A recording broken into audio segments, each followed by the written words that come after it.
बिस्मिल्लाहिर्रहमानिर्रहीम। मैं हूं डॉक्टर फैसल जैद।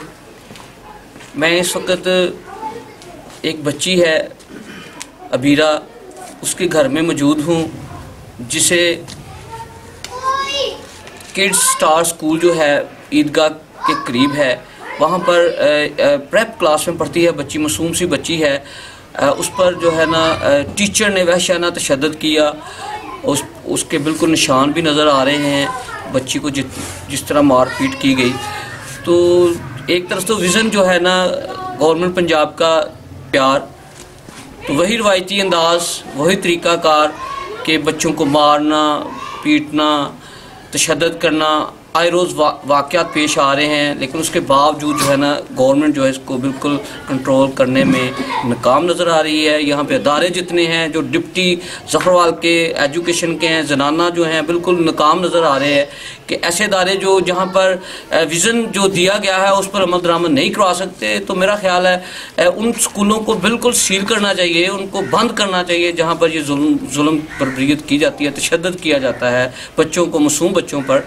तो अब उनकी वालदा जो हैं मेरे साथ आमना मौजूद हैं। आमना नाम है जी आपका? हाँ जी। मेरे साथ मौजूद है। उन्हीं की ज़बानी उनसे पूछते हैं कि उसकी बेटी के साथ क्या हुआ, सारा वाक़या सुनते हैं। स्कूल में गए, क्या क्या हुआ, पहले भी इस बच्ची पर तशद्दुद होता रहा है।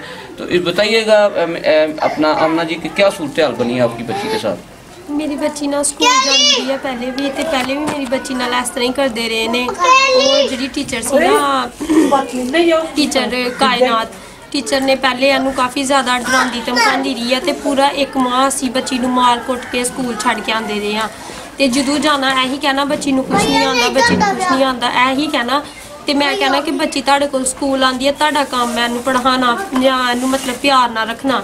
फिर तकरीबन जो पता लगा ना कि उस टीचर ने इनू डराए दा सी, बहुत ज़्यादा डरा छड़ा कि बच्ची स्कूल छड्डन दे बारे च यही कहनी कि मैं स्कूल नहीं पढ़ना, मामा मैनू मार छड़ो, मैं उत्थे नहीं जाना। फिर जो पता लग्या मैम ने पूरा हफ्ता अपने कोल बच्ची रखी है, अपने अंडर च रखी है, खुद बच्ची पढ़ाई है, बच्ची ठीक हो गई है। हुण ना तकरीबन परसों 3 बजे की गल है, बच्ची स्कूलों आई है। स्कूलों आके तो घर मैंने कहा बच्ची नू यूनीफार्म उतार, आके ने यूनीफार्म उतारिया। बच्ची दे बहुत ज़्यादा बाजू ते भी नील पेदे ने, लाते भी। मैं क्या वीर की होया? कहती मामा मैनू एक लैसन नहीं आया। तो मैनू टीचर ने एक टांग ते खड़िया करके ना ते स्टिक्कां मारी जाती, कहती लैसन याद करेंगी तो तेन मैं छड्डांगी नहीं, तो अगर रोई या घर जाके दस्सिया तेन कल होर ज़्यादा मार पेगी। बच्ची रोई जाती भी है, बच्ची नू सबक नहीं आया ना, उन्हें बैन दिता। तो मतलब कि तकरीबन उन्हें 3-4 स्टिक्कां इत्थे मारिया ने लाते, 3-4 स्टिक्कां बाजू ते मारिया ने। बच्ची दे उस तरह ही नील नज़र आते पे ने। मैं मैम को लैके गई हाँ, मैम ने कहा ठीक है तुहाडी बहुत मेहरबानी, तुसीं साडे कोल आ गए हो, वीडियो तो खबर नहीं चढ़ाई। बच्ची दे नाल वाकई बहुत ज़्यादा ना होई दी है तशद्दुद, उन्हूं मारिया गया है। सुबह लैके गई हाँ बच्ची नूं, बच्ची दे नाल कोई इंसाफ नहीं किया गया। यही कहते हैं कि ठीक है तुसीं अपनी बच्ची खड़नी है तो लैओ, इनू आंदा कुछ नहीं है।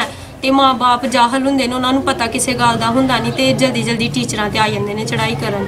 मैं अगू क्या कि तुसीं टीचर निमरान मेरे को बुलाओ, मैं उन्होंने पूछा कि मेरी बच्ची का कसूर की ही, क्यों इनू मारिया गया। तो कहते हैं असीं तुहाडे सामने टीचर की इंसल्ट नहीं कर सकते, असीं टीचर नूं तुहाडे सामने कुछ नहीं कहना, तुसीं अगर बच्ची खड़नी है तो लैके जा सकते हो। मैम ने बच्ची का बैग बाहर रख दिता है। सर सहेल नूं मैंने गल की है कि सर तुसीं अपने दफ्तर च कैमरा लगवाओ, तुहानूं हर गल का पता है कि बच्चों नाल की हुंदा की नहीं, माँ बाप ना तुहाडे स्कूल आन। अगू सर बोले ने तो कहते हैं मैं तो कैमरे लगा नहीं सकता, ना मैं अफोर्ड नहीं कर सकता, तुसीं लगवा दो। मैं बच्ची लई रोई पिट्टियाँ तो मैं अपने घर आ गई। मेरी मासूम बच्ची के नाल टीचर ने ज्यादती की है, मारिया। यह काम मेरे बारे च नहीं, मेरी बच्ची नाल 2 दफ़ा इस तरह किया गया। अच्छा बेटा बताइएगा कि आपके साथ क्या हुआ, टीचर ने कब मारा, क्यों मारा आपको? ऐसा नहीं था, इसलिए मारा था। और कह रही थी अगर और रोई तो और मारूंगी, मामा को घर जाके नहीं बताना।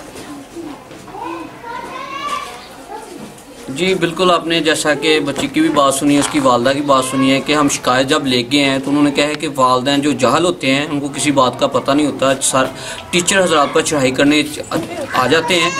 और कैमरे की जब बात की तो कहने लगे कि हमें 1 लाख रुपया आप ला दें, हम कैमरे भी लगवा लेंगे।